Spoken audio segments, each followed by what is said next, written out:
चलिए, let us talk about the properties of hormones. Very important point. वैसे इस chapter से क्वेश्चंस नीट में आते हैं। इस साल भी एक बड़ा बढ़िया सा क्वेश्चन आया था, बट एनसीईआरटी पर बेस्ड था, थायराइड हार्मोन के फंक्शन से रिलेटेड। हम आगे उसको देखेंगे। ठीक है, चलिए बात कर लेते हैं प्रॉपर्टीज ऑफ हार्मोन से रिलेटेड। हार्मोन की कुछ क्वालिटीज होती है। सबसे पहला क्वालिटी क्या होता है? Hormones are specific. ध्यान से सुनिएगा बात। Hormones are specific. जिस हार्मोन का जो लोकेशन है वो वहीं जाकर अपना काम करेगा। सर ऐसा क्यों? सिंपल सी बात है, समझिए मेरी बात। मैंने जस्ट थोड़ी देर पहले एग्जांपल दिया कि पिट्यूटरी ग्लैंड, ध्यान से सुनिएगा बात, पिट्यूटरी ग्लैंड है, एक हार्मोन रिलीज करेगा। हार्मोन का नाम है TSH, यानी कि थायराइड स्टिमुलेटिंग हार्मोन। हम डिटेल में पढ़ेंगे उसको, ध्यान से सुनिए। पिट्यूटरी ग्लैंड है, एक हार्मोन रिलीज किया, हार्मोन का नाम है thyroid stimulating hormone. Hormone release हुआ कहाँ पे? ब्लड में। और अब ये ब्लड तो पूरी बॉडी में सर्कुलेट हो रहा है, तो ब्लड पूरी बॉडी में क्या होगा? सर्कुलेट होगा। और बॉडी से होते होते वो पहुंचेगा आपके थायराइड ग्लैंड पे। मतलब ये है कि जब आपका ब्लड आपकी बॉडी में घूम रहा था, तो आपका ये जो थायराइड स्टिमुलेटिंग हार्मोन है, भाई साहब ये भी तो बॉडी में घूम रहा था। ये आपके हार्ट की तरफ भी गया, ये लीवर की तरफ भी गया, स्टमक की तरफ भी गया, अलग अलग ऑर्गन्स की तरफ गया, लेकिन हर जगह जाके उसने फंक्शन नहीं किया। जब ये हार्मोन ब्लड के थ्रू थायराइड ग्लैंड पे पहुंचा, तब उसने थायराइड ग्लैंड को क्या किया? स्टिमुलेट किया और बोला कि थायराइड ग्लैंड को कि भाई साहब तुम अपने हार्मोन्स बनाओ। तब जाके थायराइड ग्लैंड अपने हार्मोन्स बनाता है T3 एंड T4, जिसको हम बाद में डिटेल में देखेंगे। ठीक, तो इस पर्टिकुलर पॉइंट को बोला जाता है स्पेसिफिसिटी। हार्मोन अपनी ही स्पेशल टारगेट साइट पे जाएंगे और वहीं जाके अपना फंक्शन करेंगे। ठीक, सवाल ये है कि सर ऐसा क्यों हुआ? बड़ी बेसिक सी चीज है, आपने पढ़ी होगी cell the unit of life के अंदर। आपने पढ़ा है सेल मेम्ब्रेन होता है, सेल मेम्ब्रेन पे प्रोटीन्स होते हैं। प्रोटीन्स दो टाइप के होते हैं, मेम्ब्रेन प्रोटीन्स, सरफेस प्रोटीन्स। ठीक है, और यही प्रोटीन्स पढ़ते पढ़ते शायद आपने कभी रिसेप्टार के बारे में पढ़ा होगा, सुना होगा। नहीं सुना तो सुन लीजिए। रिसेप्टार्स आर केमिकल या specialized proteins designed to receive special type of chemicals. ठीक है, रिसेप्टार्स जो होते हैं, आपने एक घटिया एग्जांपल देता हूं मैं आपको। मान लीजिए कि आपने ऑनलाइन एक लैपटॉप बुलाया है, एक लैपटॉप आपने ऑनलाइन बुलाया है। ठीक है, आपने अपने घर का एड्रेस दिया और अपना नाम दिया। डिलीवरी बॉय वो लैपटॉप लेके आपके घर आया, बट यहाँ आने के बाद में वो आपका नाम पूछ रहा है, आपकी आइडेंटिटी कंफर्म कर रहा है। भाई साहब महंगी चीज़ है, वो ऐसे ही किसी को भी थमा के नहीं चला जाएगा। और यहाँ कंफर्मेशन होगा, ओटीपी होगा, चेकिंग होगी ना कि ये वही बंदा है या नहीं कि जिसने लैपटॉप बुलाया है, लैपटॉप सही बंदे को डिलीवर हो रहा है या नहीं। ठीक है, मतलब इस केस में आपकी बात की जाए तो आप रिसेप्टार हैं, आप स्पेसिफिक रिसेप्टार हैं। ठीक है, जो उस लैपटॉप को रिसीव करेगा। आप नहीं होंगे तो कोई और उसको रिसीव नहीं कर पाएगा। बात समझिए। इसी तरह हर हार्मोन का एक स्पेशल क्या होता है? रिसेप्टार होता है, जिसको हम आगे पढ़ेंगे। मैकेनिज्म ऑफ हार्मोन एक्शन के ऊपर में हम पढ़ेंगे। दो टाइप के रिसेप्टार होते हैं, कुछ होते हैं जो सेल की सरफेस पे होते हैं और कुछ होते हैं जो सेल के अंदर होते हैं। इन सारी चीज़ों पे हम डिटेल में बात करेंगे जब हम उस पॉइंट के ऊपर जाएंगे। तो खैर मुझे इस चीज़ को आपको बताना था कि देखिए हॉर्मोन्स जो है, इनका एक्टिविटी जो है वो स्पेसिफिक होता है। हॉर्मोन्स का एक्टिविटी हमेशा स्पेसिफिक होता है। सर स्पेसिफिक का मतलब क्या हुआ? हॉर्मोन्स का एक्टिविटी जो है वो हमेशा स्पेसिफिक होता है। सर स्पेसिफिक का मतलब क्या हुआ? तो हमने बोला कि देखिए हॉर्मोन्स अपनी टारगेट साइट पर जाकर ही एक्टिविटी करेगा, कहीं और वो एक्टिविटी नहीं कर सकता। Because of this specificity is due to specific receptors. This specificity is due to specific receptors. ठीक है, तो ये एक बड़ा इंपॉर्टेंट पॉइंट है उसके अंदर में। दूसरा आपको ऑलरेडी बताया हुआ है कि हार्मोन्स अपनी एक्टिविटी शो करते हैं माइन्यूट कॉन्सेंट्रेशंस के अंदर में, ये भी उनकी कैरेक्टरिस्टिक है। तीसरी बात पे चले जाते हैं, ये भी हम जस्ट अभी पढ़ चुके हैं कि हार्मोन्स डिस्टेंटली लोकेटेड ऑर्गन पे दूर कहीं ट्रैवल करके जाते हैं और वहां जाके एक्टिविटी शो करते हैं। Now very important point of hormones, एक बहुत इंपॉर्टेंट पॉइंट है हार्मोन से रिलेटेड। हार्मोन्स का हाइपो या हाइपर सिक्रीशन में cause abnormality, very important point. Hormones अगर आपकी बॉडी में ज्यादा हो जाएंगे तो भी कोई ना कोई सिस्टम को खराब कर देंगे, उसकी फंक्शनिंग, उसके ऑर्डर को डिस्टर्ब कर देंगे। और अगर हार्मोन्स कम हो जाएंगे तो भी वो किसी ना किसी फंक्शन को, ऑर्डर को डिस्टर्ब करेंगे। इसकी एक छोटी सी एग्जांपल लेते हैं, डायबिटीज, है ना। डायबिटीज, डायबिटीज की एक दो टाइप्स होती हैं, वैसे तो और भी टाइप्स हैं, दो मेजर टाइप्स हम बोलेंगे। एक जो इंसुलिन डिपेंडेंट है ना, जिसमें इंसुलिन नहीं आता, and insulin is a hormone. तो इंसुलिन नहीं आने की वजह से आपके ब्लड का ग्लूकोज लेवल मॉनिटर नहीं हो पाता, ग्लूकोज लेवल बढ़ जाता है ना। इसका मतलब ग्लूकोज का रेगुलेशन भी तो एक फंक्शन है ना, और ये फंक्शन करता है आपका इंसुलिन। तो देखिए कि एक हार्मोन नहीं आने से क्या होगा, आपकी बॉडी में ग्लूकोज लेवल बढ़ गया, भाई साहब डिसऑर्डर हो गया। ठीक है, और सर अगर यही इंसुलिन बहुत मात्रा में आने लगे तो ब्लड का ग्लूकोज बहुत डाउन हो जाएगा, आपको हाइपोग्लाइसेमिया हो जाएगा, ब्लड शुगर बहुत कम हो जाएगा, बॉडी में एनर्जी नहीं रहेगी, चक्कर आने लगेगी, है ना। मतलब तब भी आपका जो बॉडी का सिस्टम है, जो ऑर्डर है, वो डिस्टर्ब हो जाएगा। तो हार्मोन्स की ये बड़ी एक खास बात होती है कि अगर वो ज़्यादा कॉन्सेंट्रेशन में आएंगे तब भी डिस्टर्बेंस क्रिएट करेंगे, और अगर माइन्यूट कॉन्सेंट्रेशंस में रहेंगे, सॉरी, अगर हाइपोसिक्रीशन होगा तब भी एबनॉर्मलिटी होगी, और अगर हाइपर सिक्रीशन होगा तब भी एबनॉर्मलिटी होगी। तो हार्मोन्स का ये एक बड़ा खास पॉइंट है कि हाइपो और हाइपर सिक्रीशन ऑफ हार्मोन्स जो है, इट कॉजेज एबनॉर्मलिटी। चलिए फिर आगे बढ़ते हैं और एंडोक्राइन सिस्टम की बात कर लेते हैं। ओवरऑल आपकी बॉडी का जो एंडोक्राइन सिस्टम है, ठीक, ओवरऑल एंडोक्राइन सिस्टम, इसमें अगर आप देखेंगे तो इतने सारे ग्लैंड्स होते हैं। मैं इसको एनोटेट नहीं करता अभी, सिर्फ ये सीरीज याद रखिए, हम वन बाय वन सारे ही सिस्टम्स को, सारे ही एंडोक्राइन ग्लैंड्स को डिटेल में देखेंगे। सबसे ऊपर की तरफ है आपका पिट्यूटरी ग्लैंड, उसी से जस्ट एडजेसेंट है, जैसे पिट्यूटरी ग्लैंड जो है वो हाइपोथैलेमस के नीचे है, हम आगे डिटेल में पढ़ेंगे उसको, और उसी हाइपोथैलेमस के पीछे आता है एपिथैलेमस, वहाँ कनेक्टेड होता है आपका पीनियल ग्लैंड। ठीक है, तो pituitary gland, pineal gland almost एक ही लेवल पे है। ठीक है, उसके बाद में आएगा आपका थायराइड ग्लैंड, जो यहाँ नीचे आएगा। फिर आप जाएंगे पैराथायराइड ग्लैंड, उसी से एडजेसेंट है। थाइमस ग्लैंड आपके हार्ट के पास में है। एड्रिनल आपकी किडनीज के ऊपर में है। पैनक्रियाज आपके स्टमक के पास में, इंटेस्टाइन से लगा हुआ है। और गोनाड्स जो है वो टेस्टिस और ओवरीज हैं। ठीक है, ये हो गए आपके सारे एंडोक्राइन ग्लैंड्स। अब एक बड़ी इंपॉर्टेंट बात बोल रहा हूँ, ध्यान से सुनिएगा मेरी बात। ठीक है, हमने हमने कन्वेंशनल डेफिनेशन पढ़ा था हार्मोन्स की, classical definition. Classical definition of hormone जब हम पढ़ रहे थे तो हमने बोला था कि hormones are the chemicals secreted by endocrine glands. ठीक, यानी कि वो केमिकल जो एंडोक्राइन ग्लैंड से रिलीज होते हैं उनको हार्मोन बोलते हैं। ठीक है, बट ऐसा कोई पॉइंट हमने मॉडर्न डेफिनेशन में तो नहीं पढ़ा। सर ऐसा क्यों? उसका रीज़न ये है कि जब हमने ऑब्जर्व किया तो हमने देखा कि बॉडी में देखिए बहुत सारे सिस्टम्स ऐसे हैं, बहुत सारे ऑर्गन्स ऐसे हैं जो ग्लैंड नहीं है, but still they secrete chemical that act like a hormone. Hormone की वो जो तीन प्रॉपर्टीज थी, कौन सी वाली, कि भाई साहब वो नॉन न्यूट्रिएंट होना चाहिए, तो चलिए ठीक है, नॉन न्यूट्रिएंट रहा।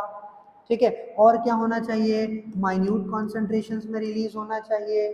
ठीक है, और क्या रहा, डिस्टेंटली लोकेटेड ऑर्गन पे जाना चाहिए।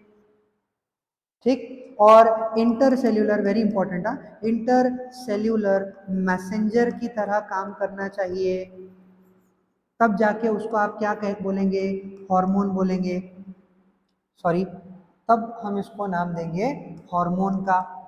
तो हमने ये देखा कि हमारी बॉडी के बहुत सारे ऑर्गन्स ऐसे हैं जो टेक्निकली कोई ग्लैंड नहीं है, कोई एंडोक्राइन, कोई एक्सोक्राइन ग्लैंड नहीं है, but still they secret chemicals that function like hormones, जैसा कि आपका जीआईटी है, गैस्ट्रोइंटेस्टाइनल ट्रैक्ट, ये रिलीज करता है गैस्ट्रिन को, सिक्रेटिन को, कोलेसिस्टोकाइनिन को, ठीक है, पूरा जीआईटी, उसमें सारी चीजें आ गई हैं आपके आपका इंटेस्टाइन्स, पैंक्रियाज, वो सारी चीजें आ गई उसके अंदर में। फिर बात करते हैं लीवर की। आपका लीवर जो है वो सिक्रीट करता है insulin like growth factors, somatomedin, angiotensinogen, renin angiotensin aldosterone system में आपने उसको पढ़ा होगा, नहीं पढ़ा होगा तो जब हम एड्रिनल ग्लैंड पढ़ेंगे तब आपको और डिटेल में पढ़ाऊंगा। थ्रोम्बोपोएटिन का नाम तो आपने सुना होगा, है ना, ब्लड क्लॉटिंग के अंदर में बड़ा इंपॉर्टेंट रोल होता है उसका। तो ये सब रिलीज करता है आपका लीवर। किडनीज के बारे में फिर से हम आ जाते हैं आपके रेनिन एंजियोटेंसिन अल्डोस्टेरोन सिस्टम पे, ब्लड प्रेशर मॉनिटरिंग के अंदर में बड़ा इंपॉर्टेंट होता है। इसके अलावा सॉल्ट वाटर बैलेंस में बड़ा इंपॉर्टेंट होता है। बट ये रिलीज कहाँ से होता है? किडनी से। भाई साहब किडनी तो कोई ग्लैंड नहीं है। फिर बात करते हैं एरिथ्रोपोइटीन, वापस चले जाते हैं आपके कार्डियोवास्कुलर सिस्टम के अंदर में, बॉडी फ्लूइड एंड सर्कुलेशन में आपने पढ़ा होगा कि आरबीसीज का लेवल मॉनिटर करते हैं आपकी किडनीज। जब भी आपके ब्लड में आरबीसीज का लेवल कम हो जाता है, ऑस्मो आपके कीमो रिसेप्टर के सेंसेशन से मैसेज जाएगा किडनीज को, किडनीज जो है वो रिलीज करेगी एरिथ्रोपोइटीन, ये जाएगा आपके लाल कलर का bone marrow, red bone marrow में, और वहां जाके आरबीसी प्रोडक्शन, एरिथ्रोपोएसिस स्टार्ट होगा। तो erythropoietin, renin, all these are kind of hormones, they show activity like hormones but they are not secreted by any gland, तो किसी gland से तो रिलीज नहीं हुए। एक और एग्जांपल है एट्रियल नाइट्रियूरेटिक फैक्टर, एएनएफ हम इसको बोलते हैं। सर ये कब रिलीज होता है?